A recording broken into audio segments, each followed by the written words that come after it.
Ngayong araw, sinadya ko talaga, upang humingi ng paumanhin at magpasalamat sa inyo. Oo nga pala, ang balahibo na ito, ay espesyal kong pinili, bilang regalo para sa maliit na dalaga. Maaaring suotin ito kapag dumating ang taglamig. Maganda at mainit-init ito. Sana magustuhan ng maliit na dalaga. Ano ang nangyari kay Xiao Hongbo? 怎么了？ Ang rapon ay isang rapon. Ama, siya ay ang rapon. Ama, siya ay ang rapon. Siya ay ang rapon. Anong rapon? Siya ang aking mabuting kaibigan na si Rapon. Bakit ang tita ay napakatusong mag-trito kay Rapon? Ano ang nagawa nitong mali? Ang kanyang balahibo ba ay hindi ginagamit upang maging balahibo? Ang suot na ito, totoo talagang nagbibigay ng init. Kung hindi ka naniniwala, subukan mo. Mayroon ka namang damit na masusuot. Bakit kailangan mong saktan ng Rapon? Xiao Hongbo, huwag kang umiyak. Kunin mo na ngayon din. Kung hindi magustuhan ng maliit na dalaga, maaari ko namang maghanap ng iba pang regalo. Hindi na kailangan. Alisin na ang bisita, tagapamahala, Ginoong Gong, ako, dalawa kayo, pakiusap.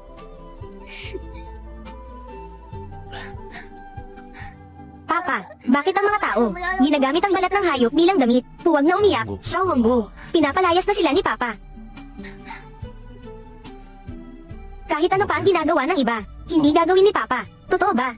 Oo, basta si Xiao Hongbo. Hindi gusto ang ginagawa ni Papa. Hindi kailanman gagawin ni Papa. Sige na, Xiao Hongbo. Matulog ka muna. Lalabas si Papa para ayusin ang ilang bagay.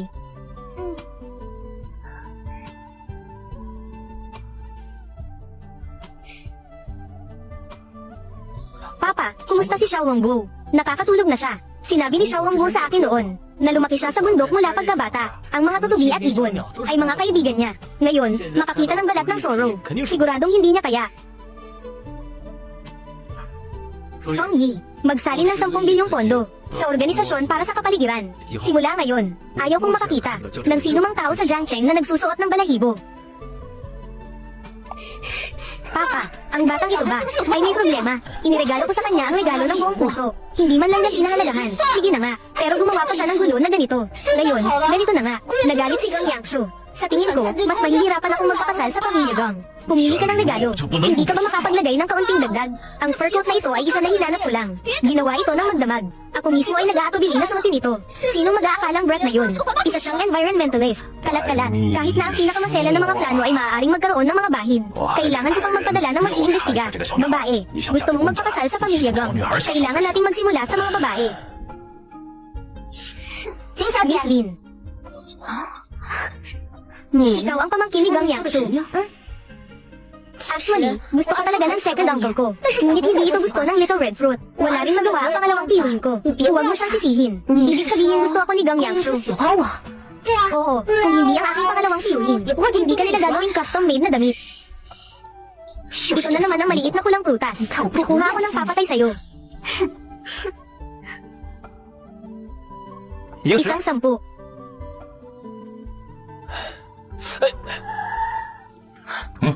Hinahanap ka ng kuya mo. Hanapin mo ako.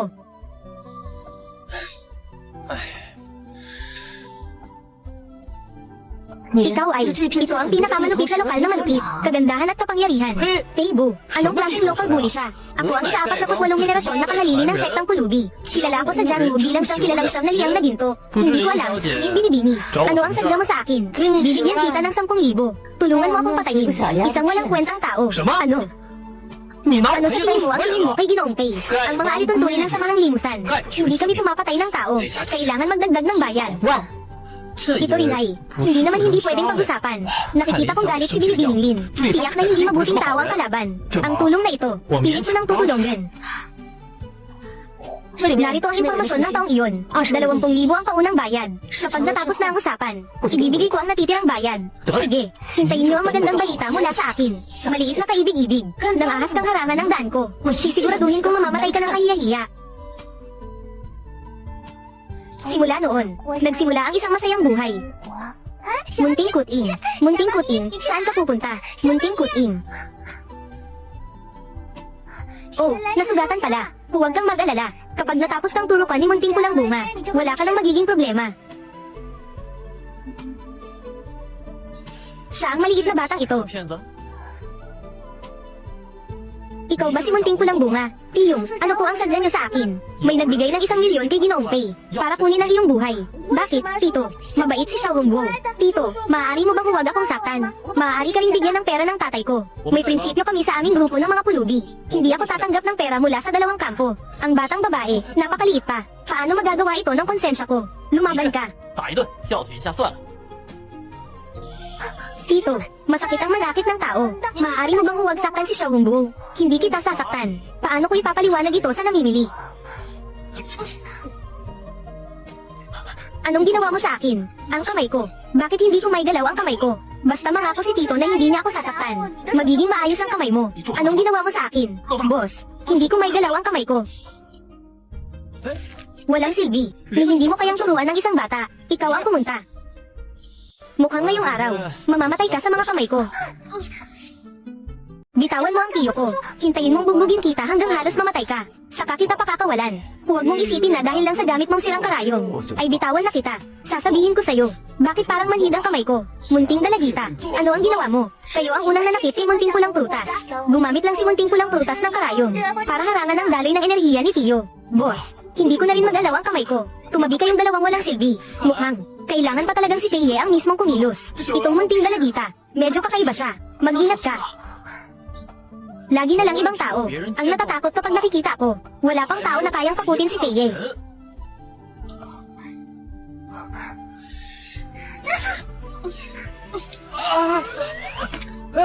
Bakit ako nakaluhod dito? Boss, ang mga binti mo, hindi mo rin ba magalaw? Oo nga, bakit hindi ko may galaw ang mga binti ko? Tingnan mo, sabi ko naman na huwag kang magyabang. Munting dalagita, ano ba talaga ang ginawa mo sa akin? Pakawalan mo agad si Peye. Baka sakaling patawarin pa kita. Kung hindi, kakainin kita. Tiyo, bata pa si munting pulang prutas. Hindi siya pwedeng kainin. Napakabata niya. Boss, huwag mo siyang pagagalitan. Mas mabuting susuyuin mo muna siya. Pakawalan mo muna kami bago tayo mag-usap. Oo nga, boss. May mga nakatatanda at bata akong inaalagaan. Mahalaga ang iligtas ang sarili. Munting dalaga, pakawalan mo na kami ngayon din. Peye, hindi na kita gagawa ng masama. Totoo ba yan? Peye, lagi akong tumutupad sa salita ko. Sige na nga, ikaw batang babae. Naglakas loob kang ipahiya ako, si Peye. Tingnan mo mamaya kung paano kita patitinuin.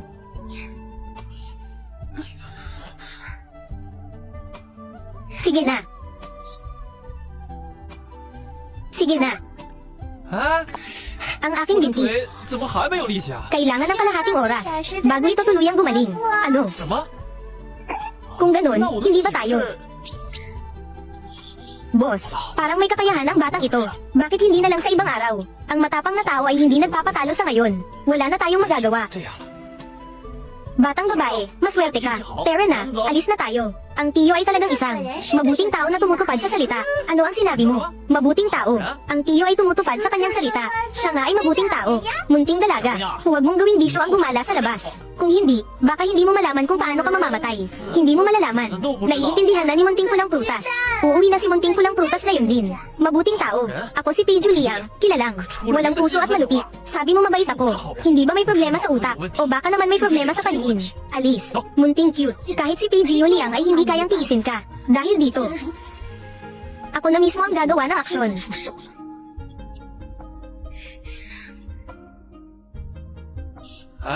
Hindi ba ito? Sasakyan ba yun ni Lin Qingru? Parang oo nga. Hindi maganda. Ang munting dalaga ay nasa panganib. Dalaga.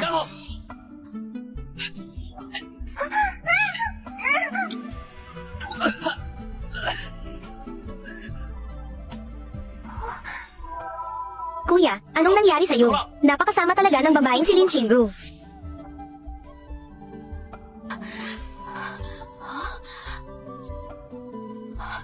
Kanina lang ay may nabangga siya. Ang patay na dalagang ito ay malamang patay na. Wala nang sinuman na maaaring humadlang sa akin.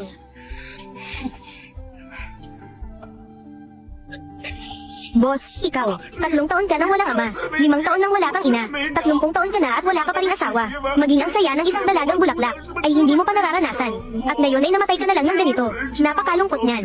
Pananggahasang patayin ng boss ko sa banggaan. Hahanapin ko ang babaeng si Lin Qingru para singilin siya. Tabi kayo para sa kumpirmasyon ng titulo. Buhay pa si Tiyo, kaya ko siyang iligtas. Ako, ang kuya ko ay nasawi para lang iligtas ka. Kaya siya namatay sa banggaan. Huwag ka nang dumagdag pa sa gulo dito. Pwede ba? Karaniwan, hindi ako nananakit ng mga bata. Pero ngayon, ganito na talaga ang nangyayari. Kaya huwag mo na. Paglaruan pa ang katawan niya. Hindi ko siya nilalaro. Seryoso akong sinusubukang iligtas si Tio. Batang babae. Patay na ang kuya ko. Kahit marunong kang gumamit ng teknik sa karayom, hindi mo siya kayang buhayin. Maliban na lang kung kaya mong buhayin ang patay. Kaya iyon ang munting pulang prutas. Ang grupong pulubi ay palaging kilala sa aming leader na magaling magyabang. Hindi ko akalaing ikaw, batang babae, mas mahusay pang magyabang kaysa sa leader namin. Ang leader namin, kung mabubuhay siya muli, mula ngayon, ang leader namin, pati kami ay susunod sa'yo. Tatawagin ka naming Lola Guro, kung kaya mong iligtas ang leader namin. Ikaw ang magiging Lola Guro ng buong grupong pulubi namin. Lola Guro, napaloko tayo ng isang bata, ng ganito-ganito. Kung mabubuhay muli ang leader, ako ay magpapakita sa publiko habang kumakain ng dumi. Tio, kailangan mong maging matatag. Kailangan mong gumaling. Ayos na. Pero wala pa rin siyang hininga. Paano ko paniniwalaan ang mga sinasabi ng isang batang 3 taong gulang? Hoy, sino ang sinasabi ninyong wala ng hininga? Multo. Masakit ba? Oo, masakit. May anino. Masakit kapag sinaktan ka. Multo ba ito? Nabuhay talaga ang leader. Ikaw, kaya mo talagang bumuhay ng patay. Sabi ko nga kaya ko. Kayo ang nagsabing hindi ko kaya. At saka, 5 taon na ako. Hindi 3 taon, ha? Ang galing mo talaga, bata. Binuhay mo ako. Simula ngayon, ikaw na ang lumikha ng bagong buhay ko. Si Tio ang unang nagprotekta sa munting pulang prutas. Ang munting pulang prutas at si Tio ay magkasamang kaligtasan, ha? Kahit hindi ko maintindihan. Pero pinupuri ako ng bata. Ikaw ang maliit na prinsesa ng pamilya Gong. Hindi mo ba ako kinamumuhian bilang palaboy? Hindi kita kinamumuhian. Kayo ngayon, tawagin niyo na akong Lola Tia, ha? At ikaw rin. Sabi mo pakain ka ng tae. Ano ba yun? Lola Tia, ako na talaga ang Lola Tia. Teka, Tio, noong nawalan ka ng malay, pumayag din sila para sa'yo. Tanggapin akong maging Lola Tia nila. Ano? Hindi ka lang basta Lola Tia para sa akin. Para ka na rin ninuno, malaking boss, Terra. Mula ngayon, kami na ang mga apo mo sa pamangkin. Sinabi mo sa amin na pumunta sa silangan. Hindi kami pupunta sa kanluran. Sinabi mo sa amin na paluin ang aso. Hindi kami hahabulin ng manok. Si munting pulang prutas ay may maraming pamangkin na ako. Syempre naman. Walang pakiramdam sa sitwasyon. Comfortable ba? Oo, comfortable talaga. Si Tia Tio. Pagkatapos noon, kung kami ay mawalan ng braso o maipilay, kaya mo pa ba kaming gamutin? Oo naman. Pagkatapos noon, paano kung maaksidente ulit ng sasakyan? O kaya ay mapatay ng kutsilyo? Ako na ang bahala sa lahat. Ngunit, ang mabuting bata ay hindi dapat mag-away. Ayos na, Tia Tio. Sa hinaharap. Ikaw na ang magiging tunay kong Tia Tio. Masama ang balita, Pangulo. Nawawala si munting misis. Ano ang sinabi mo? Nasa kwarto si munting misis, natutulog. Pupunta lang kami para tawagin siya para kumain. Hindi na namin siya makita. Hanapin niyo siya kagad. Kahit baliktarin ang buong Jiangcheng. Dapat ninyong makita siya. Bilisan ninyo. Munting pulang prutas. Sisiguraduhin kung walang mangyayari sa'yo.